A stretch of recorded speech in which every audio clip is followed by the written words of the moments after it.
Gender swaps.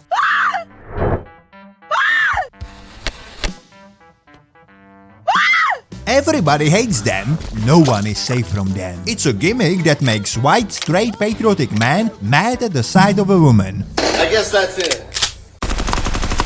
The goal? Destruction of Western civilization. I could tell you who is behind it, but I don't want to get persecuted again and gargle bleach after. Not important. What is important is that I found a movie, a forgotten relic, that completely changed my views on gender swaps forever.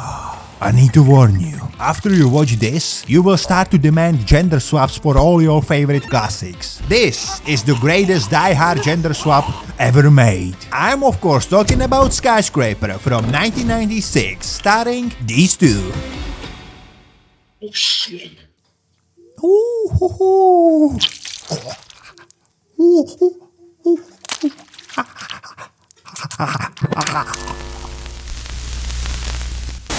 Few years ago, when I was on my internet walk to find my next wank adventure, I came across this movie. Nice.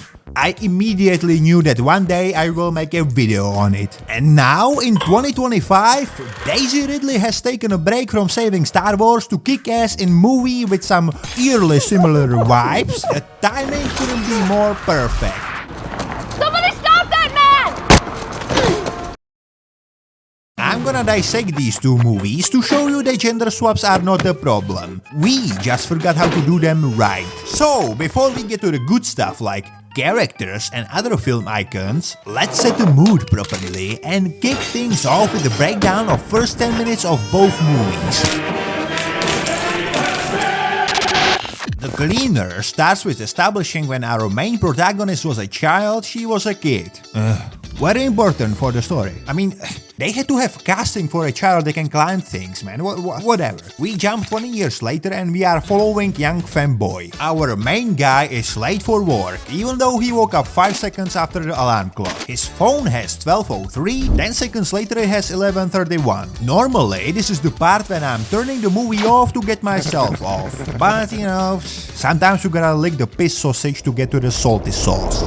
My Uncle Joseph was full of sauce. Okay. His brother is getting fired because he is autism, and we are served this riveting dialogue where everything gets repeated. Are you serious? Is she serious? That's good. That's really good. I think the key issue here is accountability. Accountability. Let's just calm down. Calm down. And through. 9th. It's the 9th placement. Right. See? 9th. Pressing charges for data theft. Theft! Someone stole confidential care home account information and leaked it to the local press. Someone.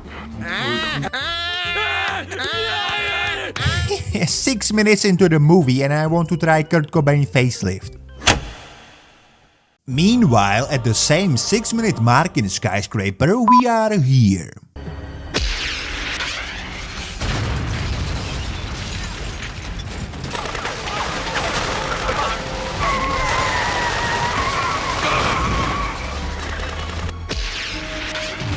No wonder that all the greatest cinema minds agreed on the 90s being peak cinema. I'm gonna do lots of hyperbolic takes for comedic purposes, but the stunt work and special effects are kinda insane in this movie. Especially when you compare it to, you know. But that's a whole different point for later. In just 10 minutes, Skyscraper delivers more entertainment than the whole fanboy movie. It's so simple.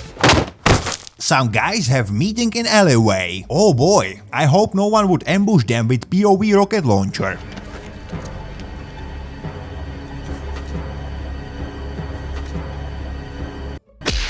Oh no, it's an ambush. You might wonder, there's a guy who just fired 7 POV rockets in broad daylight. Where is the police? It's the 90s. Like all the great opening scenes, this one also works on multiple levels. It sets the tone. It delivers realistic portrayal of gunfire. It showcases great stunt work and total disregard for human life. But none of that got me ready for what's coming. Arguably, It's not even arguably. This is the best, worst actress of all time. Ladies and gentlemen, let me present you Anna Nicole Smith. We as a humanity have been exposed to some horrendous atrocities. Genocide, war crimes, Kalel, no! Minecraft movie. The worst atrocities usually include gender swapping or woman empowerment. Skyscraper would fit right in, but the acting of Annie transcends all. Well, excuse me for still believing in Sunday walks in the park and little babies. Her character name is Carrie Wink, and she indeed carries this movie. She is a helicopter pilot. Who are you? I'm the helicopter pilot. Bitch, are you for real? Anyway, Annie does her job helicoptering people around. And as any Uber driver, she also faces the horrific fact that the next passenger could be a vicious murderer of puppies. Someone like that would be way better than our main bad guy, but more on him later. Annie ends up in a sticky situation when Team Rocket takes over as Skyscraper. And just like any good protagonist, Carrie uses her wits to make sure that the terrorists don't have an easy job and that even more innocent people die. No, okay, I think I should mention the plot, okay? I'm new to this. There is a doodad in 4 pieces, and if you put them together, you can move an image in Word without breaking the entire document. It's not every day that you hold in your hand something that could affect the balance of power on the planet. The technology and the building is owned by ZTEX, which is like Cyberdyne, which is like Crystal Lake Research Facility. Everything is going smooth for Team Rocket. They fire a couple of POV rocket shots, they dispose of a couple of extras and steal the first piece. They steal the second piece from some facility, and of course, they never miss a chance to fire some POV rocket shot. The third piece they get from Mr. Simpson. A pleasure, Mr. Simpson. They shoot Simpson out of the window in the restaurant that still has people in it. Now that I think about it, all of this happened before lunch. These guys make life look easy. They go with the Grimsby rule. All your problems can be solved by shooting them to death. You stop shooting everything. The last piece is brought by... This is Mr. Cranston. Right. Breaking Bad. But Walter is no Simpson. He smells that something is wrong. So he tells Juan Wick to watch his back. Oh my god, I wish I knew more than 58 words to describe how incredible the following scene is. Juan Wick just He fucking jumps up from the cover. And immediately eats shit. Oh, you think it's over for Juan? Nah, man, he has the suit from John Wick, except it's not bulletproof. Look at him go, he's still shooting. Anyway, Cranston bumps into Annie, and from that point it's over for Team Rocket. And we are all caught up with Annie. Unlike Fanboy or Pussy McLean, Annie doesn't fuck around. Drop it! Fuck you. Does anyone know how to disable the computer system? One thing I noticed after my 6th rewatch is that she has really limited lines. They never go over one sentence. And I found a reason why. There is a behind the scenes. And I can't wait to get to it, man. So yeah, all of that delivery. Some people are trying to kill me. Those are the best takes. You just saw the golden hour of her delivery. So that's our hero. And every hero needs a villain. You can have light without darkness. No, not because he's black. He is. But like, that's not why he's evil. He just happens to be both. Let's talk about the baddies. The best movies, if you are like me, a puberty-class man-child who watches mostly comic book movies, have iconic villains. Heat, I Can Dose Properly, Willem Dafoe, and Heinz Gruber. Skyscraper is no different. The writers got together and they thought, what could be more vicious and dangerous than Germans? Wow. That's right. La France. Stick the bucket into my asshole. To be fair, I don't think they are all French. This guy looks really gay, but his name is Landmeyer. So, I need to start with the bad guy's minion. Just because one day your child is gonna ask you, who is the best side minion ever to put on the silver screen? You will know the answer It's Karate Terminator. Hello, my friend. Sure, as any good henchman, he uses the gun from time to time. But there is one thing that Karate Terminator loves more, and it's karate, you guessed it. The moment I knew that he is special came right here. They need to round out people so they can locate any using their motion tracking building feature that is really common in all the 90s skyscrapers. Oh, these poor air conditioner repairmen. They don't know what's about to hit them. You see, your average minion would just point gun at them and told them to move, but not Karate Terminator. For no reason at all. In middle of heist, he just starts to karate them to death. I love this movie.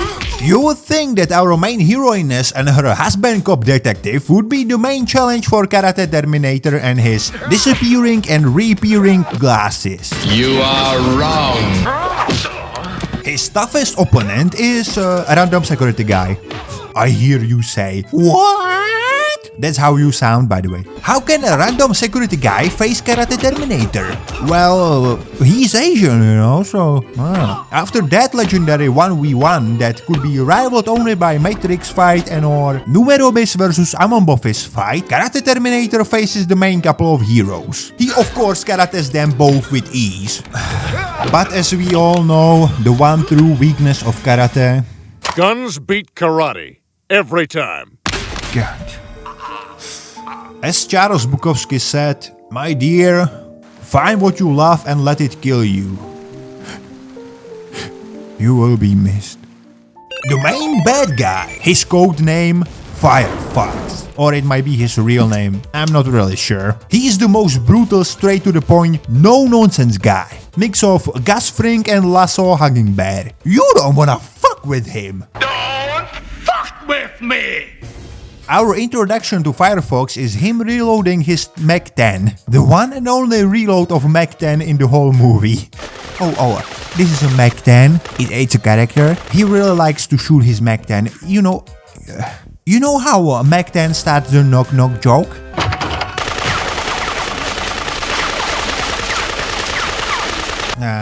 Mac-10 was fun. He gets shot though. Back to Firefox. Just like many other film icons, Firefox also likes to quote. The money is the root of all evil. Oh, Jesus, you're still doing that Shakespeare crap. Can we get on with this? Never a story of more woe than this of Juliet and Romeo. He just likes to quote. Ciao, bello. See? That's almost as popular as Hasta la Vista Baby, I think. If there is one thing you take from this video, it should be never make a deal with South African French German from Special British Forces. He will just shoot you out of the window.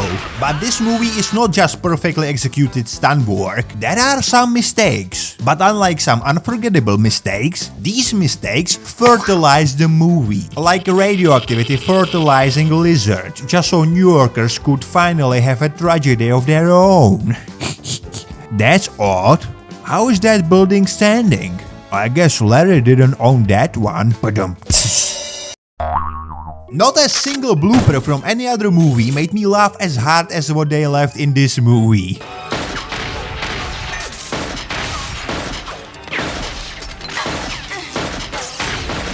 Help! I can't bend my arms! Other mistakes are just unfortunate.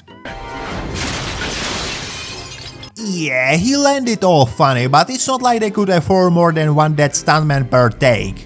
That's Johnny Hill. And then there are just things where you are not sure if it's a mistake or just commitment to realism and continuity. Like his torn crotch.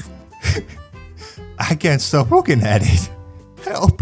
There is a fun little game you can play. Snort a line every time they reuse the same shot. Here's the thing though, these reuses, at least the one involving Annie, are just desperate attempts to salvage absolute atrocity.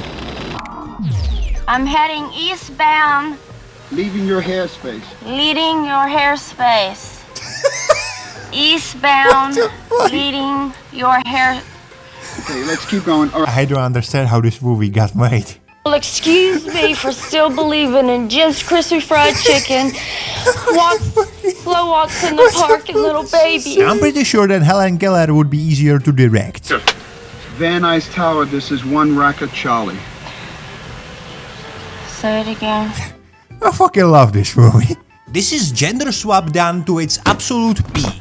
And we as a humanity are losing so much by not demanding more. Aside from the obvious ones like Brokeback Mountain with Ana de Armas and the SS Girl, we should have Christina Hendricks as Leonidas and Salma Hayek as Xerxes in the exact same costumes. We should have Alexandra D. Dario as He-Man, Danny DeVito as Ripley, and Sofia Viagra as Conan the Barbarian. Skyscraper gave us the blueprint. Go to strip club and get the stripper with the biggest tits. Get decent writer, but only let him do one draft and no rewrites. Also, get gas. Shit ton of gas. And squibs. All the timeless movies have squibs. And couple of stunt guys who have nothing left to live for. Mix in a little bit of a rape and you have fun for the whole family. So next time you see gender swap, don't get mad. That's from comic books. Shut the fuck up! Demand bigger tits, more explosion, and more stuntmen willing to die for our sins. That's how you fix movies. God damn it, man. Everything was better back then. Even the crusty VHS turds rotting in the blockbuster bin still looks better than the sterilized digital diarrhea we are getting now. Fuck me, man.